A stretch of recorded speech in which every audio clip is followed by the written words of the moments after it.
Hi, and welcome today. This is Rick Schwartz, one of the partners with Schwartz & Schwartz CPAs, and on behalf of our entire firm, we'd like to welcome everyone to today's webinar. Before we begin, I'd just like to tell you a little bit about our firm. Andrew, my brother, and I started the firm back in 1993, and we've continued to grow it over the years. We have about 20 full-time employees throughout the year. We ramp up to about 25 during tax time, and all are committed to providing excellent service to our clients. Since the beginnings, we focused on serving healthcare professionals, their families, their practices. We try to offer a comprehensive menu of services for the convenience of our clients, including tax prep, accounting, payroll, and college and financial planning. Our goal with offering these financial boot camps is to help you become financially fit. And what is financial fitness? Well, to us, it's being well informed. It's making confident choices and pursuing a solid plan to help you reach your goals over time. We've been working with First National Corp over the past 20 years. We've had a great working relationship with them. One of the strengths of First National Corp that brought us together is their strong sense of personal service and customer service, just like we try to provide to our clients. So at this time, I'd like to turn over the meeting to Alex Oliver, who works with First National Corp, and he will lead you through today's discussion. Please enjoy. Thank you. Great. Thank you, Rick, and thank you everybody for joining us on your lunch hour today. This is our fourth webinar in our series of our financial wellness program. Just going over a few of the previous ones in case you've missed those. We had one, it's about a month now, where we talked about the quick and dirty personal finance checkup, where we went over several different benchmarks, whether it be starting out with life insurance or disability and what kind of coverage you should have, all the way through retirement benchmarks and even college savings benchmarks. That's a nice bang for your buck presentation where we really go over a lot. We also talked about loans. So for some of our younger attendees here today with a significant amount of student loans, we did a whole presentation on refinancing loans or repayment programs to the federal government. So feel free to check that one out. And just a couple of weeks ago, we held another webinar regarding estate planning.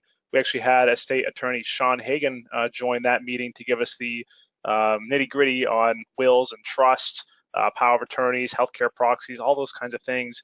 Very important topic. And the website below, schwartzaccountants.com/events/workout, you will find the recordings for these three webinars as well as today's, if you'd like to go and check those out. Just to give a little bit more of an introduction on First National Corporation. So as Rick mentioned, I'm a financial planner with First National Corporation. We are what's called a registered investment advisor. So we're a completely independent company, no affiliations with any investment companies or insurance companies, where we are able to serve as a fiduciary and provide conflict-free advice. We have two sides to our business. Wealth management is certainly our primary focus, where we work with over 450 individuals and families, helping them with their financial plan for retirement planning, college savings, and everything else.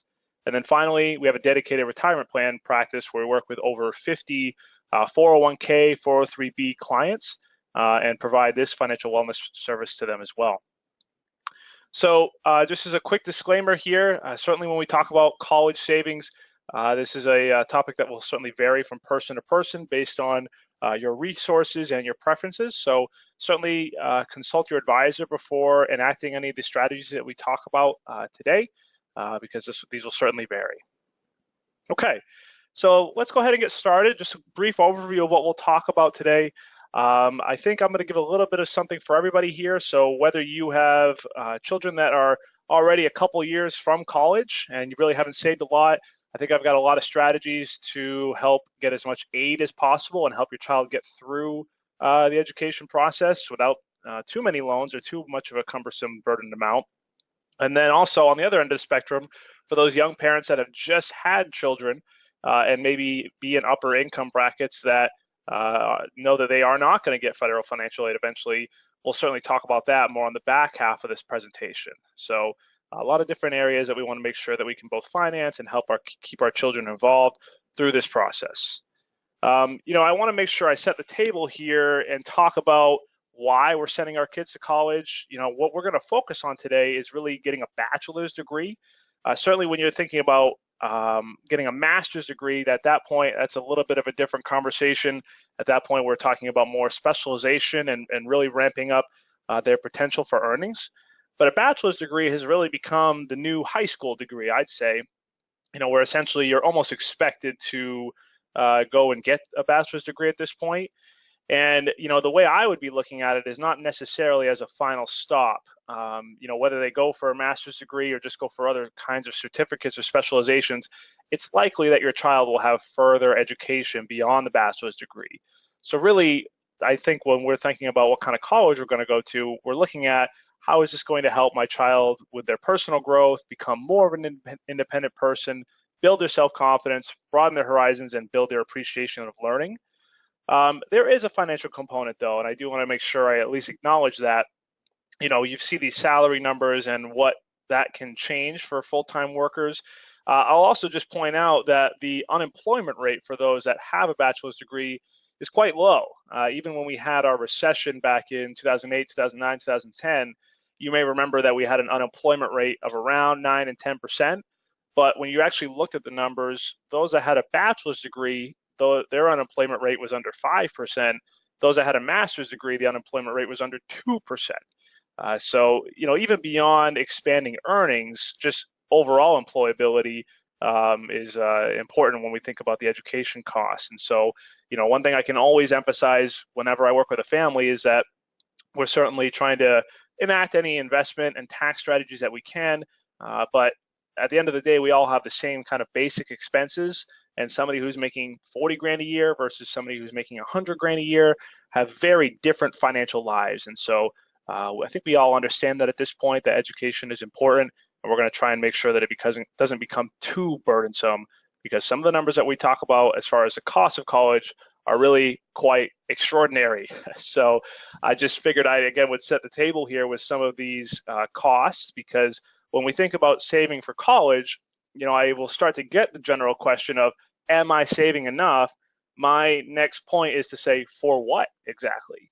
Because if we are sending our child to Boston University, we'll talk later in the presentation about how much we need to save a year toward that, but it's extremely different than sending our child to UMass Amherst, as you can see, or even sending them to Cape Cod Community College, starting out with a 2-year college that is fairly inexpensive, getting them ready for that 4-year degree. And again, we'll talk about that as we go on in the presentation. A couple other notes on the financial side I want to make sure I, again, set the table with, because it's not just that it costs so much, it's that it continues to cost more year to year. So there's a thing called inflation out there, which, as you know, is where things cost more over time. A gallon of gas, 20 or 30 years ago, costs much less than it did today, and that will continue to increase. Inflation is typically about 2% per year. But the thing about the college education side is that these costs are actually inflating at about 5% per year. So you can see what 10 years from now, Boston University, you think it's expensive now. Now look at it at $105,000 per year, or UMass Amherst at $45,000 per year.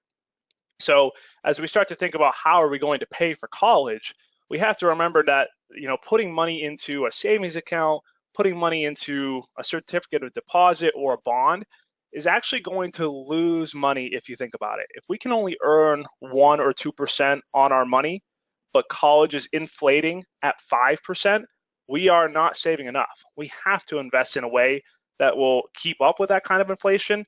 And over the long haul, stocks are the only kind of investment that will help to outpace that inflation. So again, we will talk about what kinds of accounts to use, but you want to make sure you're thinking about a savings mechanism that will keep up. So before we get too overwhelmed with how much college costs, let's try to get to reality as to how people are currently paying for it, because odds are you're not going to be funding the entire education cost, especially if your child will be going over to a private school. About 37% of your income, of the total cost, will be coming from your own income and your own savings. So, as you budget for that, maybe you would use that number. You may go into parent borrowing with things such as Parent Plus loans. Obviously, your child will likely take out some loans. There may be some grants and scholarships available to you, but you may have heard that old adage where if you go out and ask 100 people, are you an above average driver? 90% of people will say, yes, I'm an above average driver, when obviously that can't be possible when it's 50-50. Same thing with scholarships. I think there may be some parents out there that think, I have a very bright child, they're doing great in school, they're likely to get many scholarships and many, grants or awards from their own schools, when that might not actually be the case. So, let's run with this number, say 23% of the cost might be available to you. But again, if you're in an upper income bracket, the grants, are likely not going to be there. Okay, so let's start talking about some of these things and then move on to how might we plan our finances around getting the college costs taken care of. So, when it comes to scholarships, certainly there's different kinds of scholarships, academic and merit, and then different kinds of special talents. If your child is an athlete, maybe they'll be able to get some sort of scholarship because they're a great swimmer and they want to go to a school that doesn't have a great swim team. That's a possibility. Certainly there's academic ways of getting scholarships, but then also maybe based on your town, maybe based on your culture, based on your religion, there may be other scholarships out there.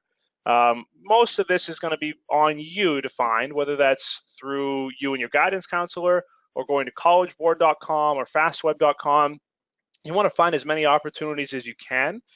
And just as a quick aside, as far as getting your child involved, if you want to start paying for most of the costs, you may want to start incentivizing your child to say, whatever scholarship you're able to go out and get, we will just give you the money. So if you get a $500 scholarship here or a $1,000 scholarship here, this will be some of your assets to live off of when you're in college.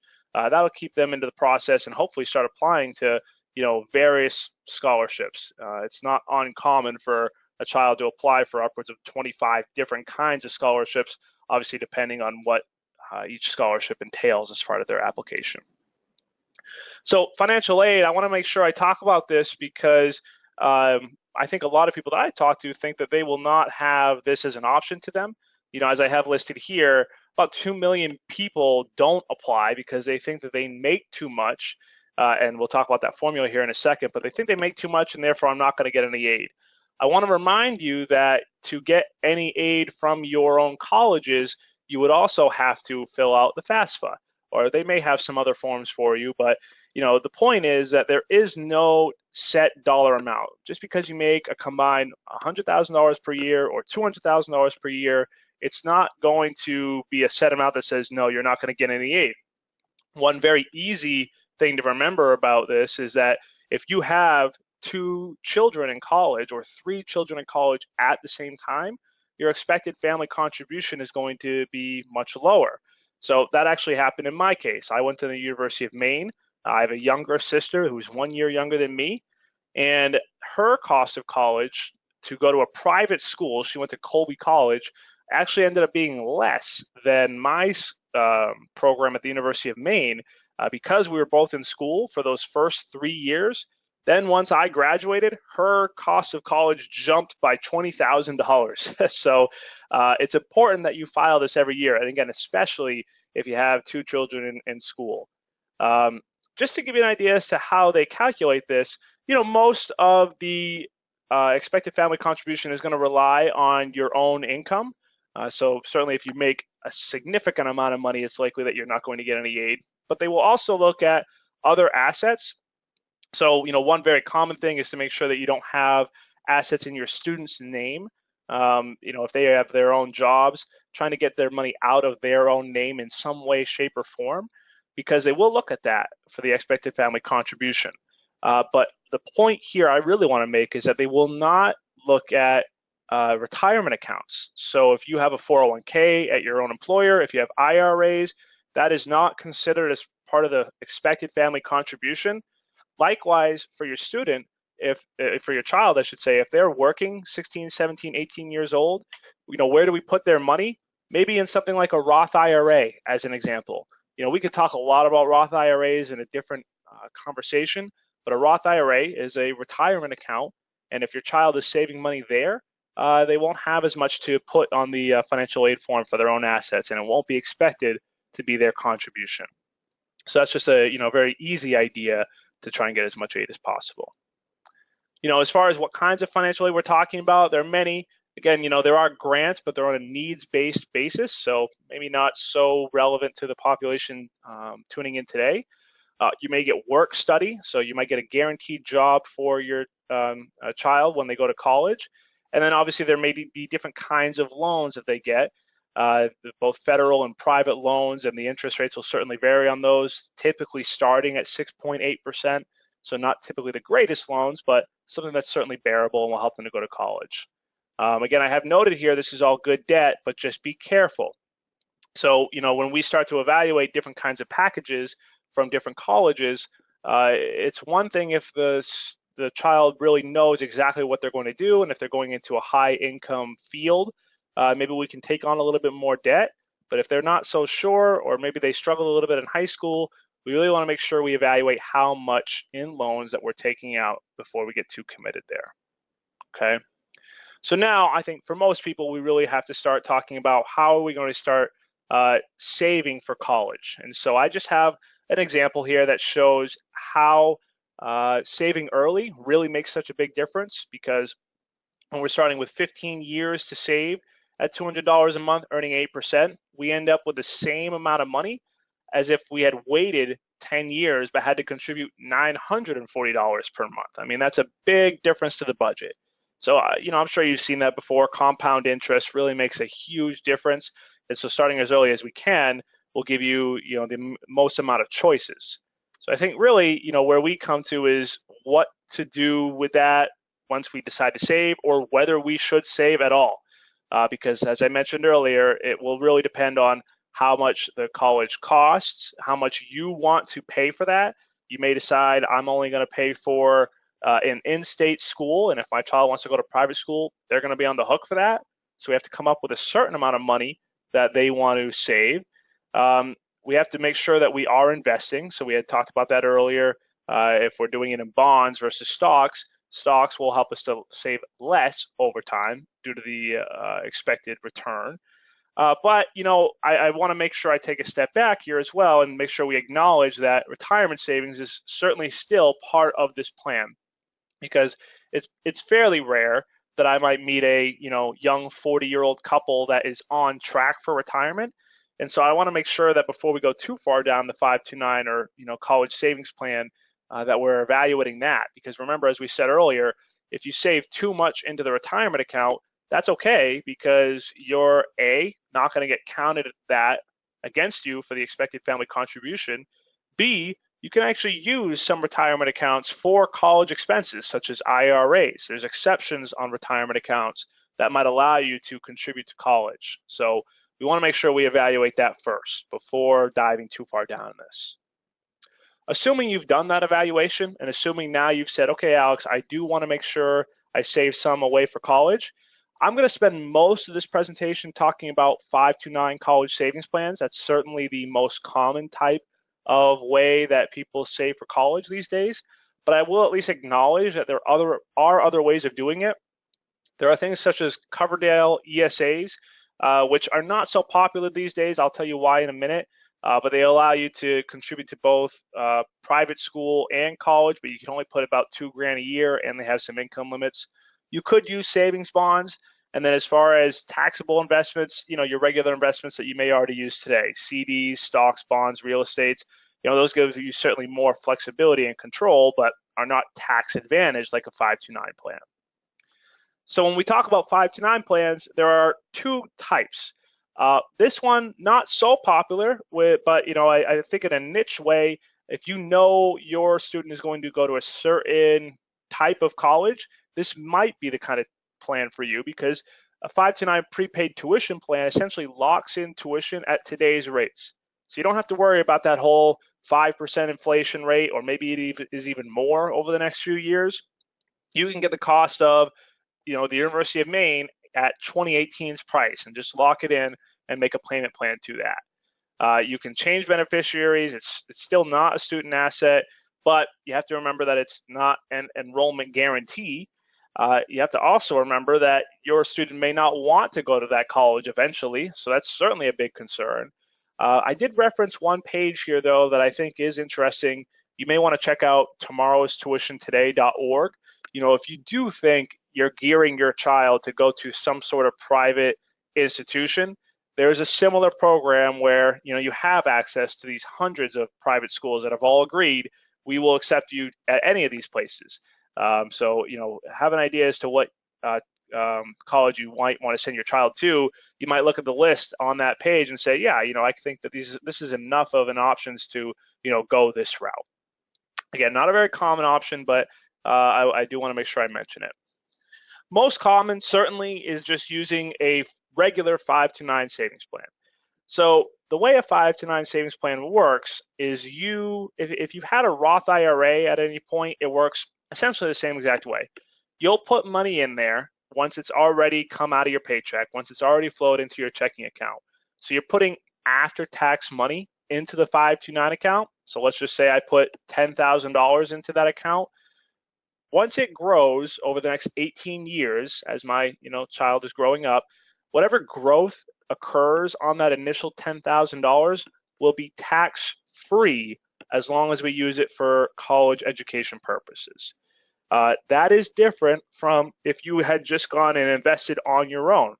If you had invested in an E-Trade account or a Charles Schwab taxable account, if you put $10,000 in there, the growth would be taxed at a capital gains rate of anywhere from 15 to 23%. So there's a significant amount of savings there, again, especially since we'll be saving for 18 years or so for that college expense to use a 5 to 9 college savings plans. Now, this next part might be a little confusing because you can go to any state, regardless of where you live, you can go to any state and open up a 5 to 9 savings plan. So I'm in Massachusetts. Most of the people I work with are in Massachusetts. You may think that somebody living in Massachusetts should just open up a Massachusetts 5 to 9 plan. I would actually advise otherwise. So you do get a small deduction. Some states offer it, some states don't. You would get a small deduction for money that you put into the 5 to 9. It works out to around $70 or $80 that you could get deducted off your taxes by using the Massachusetts 5 to 9. The downside of that plan, and the reason I don't advise using it, is because it's a Fidelity plan that allows you to only use Fidelity mutual funds. Okay. The reason that's a downside is because there's no one company out there that's done well in every investment category. And in fact, Fidelity is not the cheapest out there.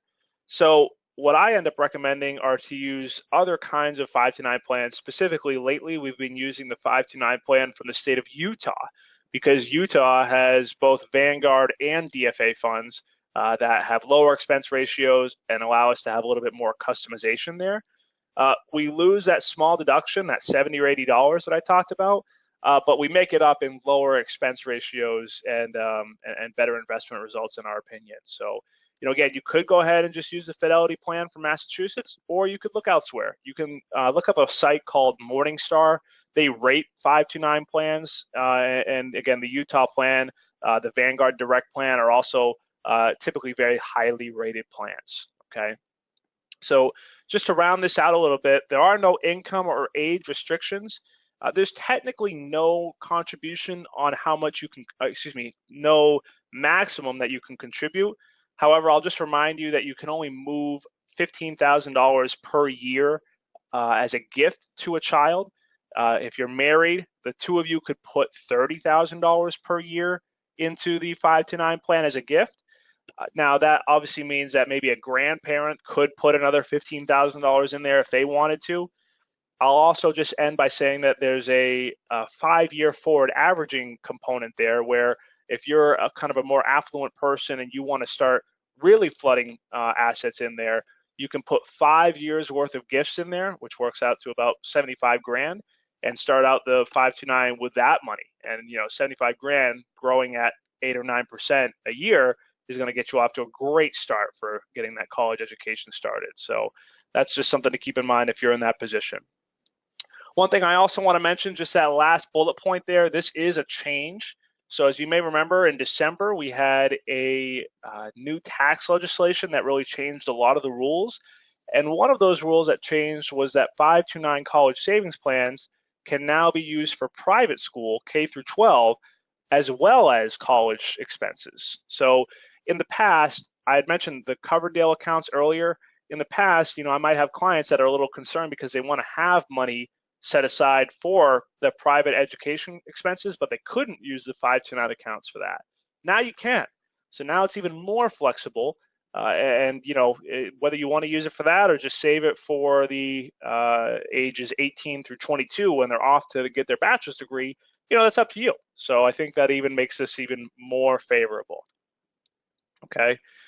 Okay, now we get to the really depressing slide here because, again, very common question, how much should I be saving to start getting my child ready for college? If you really wanted to fund the entire expense yourself, as I mentioned before, if you want to, it's going to depend on how many years you have until they're going to go to college and which college they're going to go to. And so I've just given you some benchmark numbers. I used a 5% inflation rate. I used an 8% return on investments. So, these are fairly accurate numbers, I would say. And just giving you three kinds of different options, all based in Massachusetts. So if you wanted to send your college to Massachusetts Maritime Academy, which is right now around $23,000 per year, you're looking at putting it around $4,900 in each year for those 18 years. Again, we go to UMass Amherst, now we're looking at $5,700 per year. So, a little around $500 per month to make that happen. And then Northeastern University, now we're up there. These are costs that are comparable to Harvard and Yale and whatnot. You're looking at putting in $13,000 per year, a little over $1,000 per month to get them fully equipped and ready to go for college. As a reminder, as you start out this process, if you do have two kids and you save too much for the oldest kid, you can change that beneficiary and move it over to the younger child and not have to worry about losing that money. So, rarely are you going to over save into a 529 plan, but you just know that as part of an option if you do feel like that. So this is a pretty big cost, right? I think most people look at those numbers and not find themselves able to sock away that kind of money, especially considering, being on track for retirement, maxing out 401k plans, before doing any of this college planning. So I'd like you to keep those numbers in mind because most people will look at that and say, okay, there are actually going to be other things I have to do to make sure that my child can go off to college. So just a few ideas to make sure you start bringing these up. Some of you may remember the AP courses back in college. That's a great way. I know many people that basically got their entire first semester out of the way because they took AP classes in college, in high school. So that's something to start preparing your child for if they're a freshman or sophomore in high school, that they need to start taking those and getting some credits readily available. Choosing a less expensive college. I mentioned earlier, something like a Cape Cod community college that costs maybe $5,000 a year, great option for somebody that especially doesn't necessarily know what they want to do. If they don't even if they already have good grades, I think there's a maybe negative connotation with these 2-year schools, but I spent a little time in Los Angeles working, and it was actually much more common in Los Angeles than around here that people would go to these 2-year schools, even if they were, getting a 3.7 GPA in their high school, they would go to the 2-year college, basically get straight A's, and then transfer to USC, University of Southern California, where the tuition is $50,000 or $60,000 a year.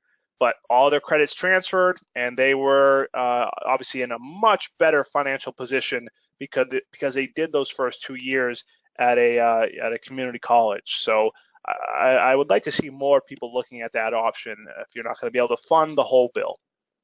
Living at home, military options, obviously Peace Corps, those kinds of things. I think those are awesome options to start to defray the cost, and you're going to want to have a real conversation with your child about that. Parent Plus loans and home equity loans. So Parent Plus loans, typically these interest rates are pretty high. I typically see them in the 8 or 9% range, so I'd like to avoid them if we can. Home equity loans, I would just say it's an option, but be careful. A home equity loan, if you don't know, essentially you buy a house and you've got some equity as you make your mortgage payments.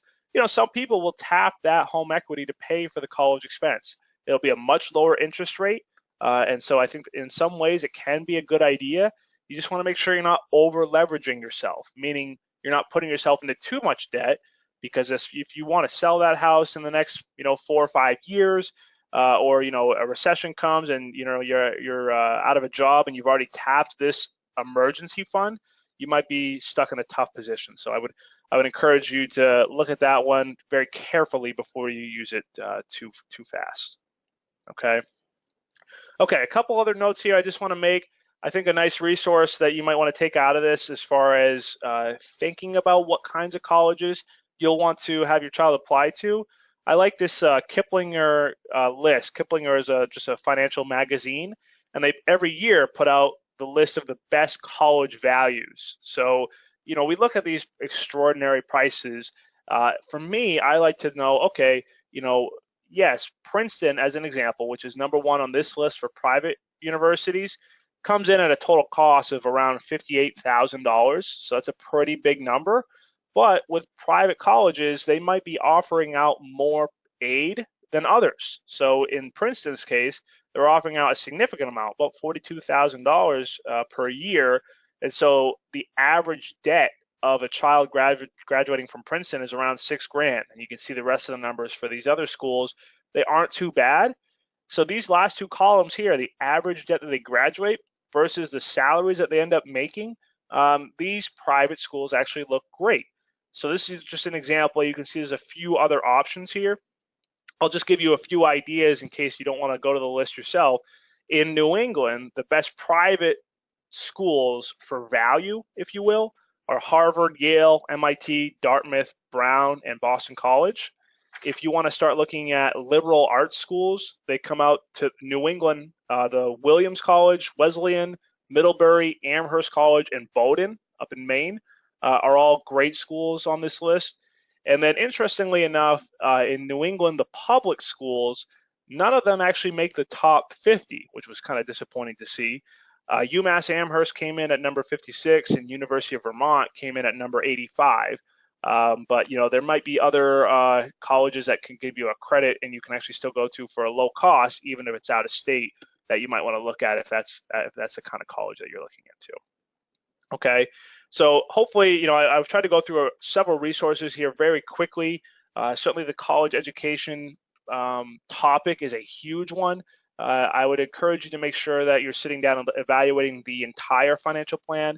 I think more often than not, I might see a new client that comes to me with a lot saved already into a 529 plan, but not on time to retirement, and they're in a tough shape because they've got some countable assets for financial aid, and they may end up be working for quite a while. So make sure you're really evaluating the whole plan, taking some of these ideas here to defray the cost, and then eventually using a 529 college savings plan and getting a plan for how much you're going to save and how much you want to spend.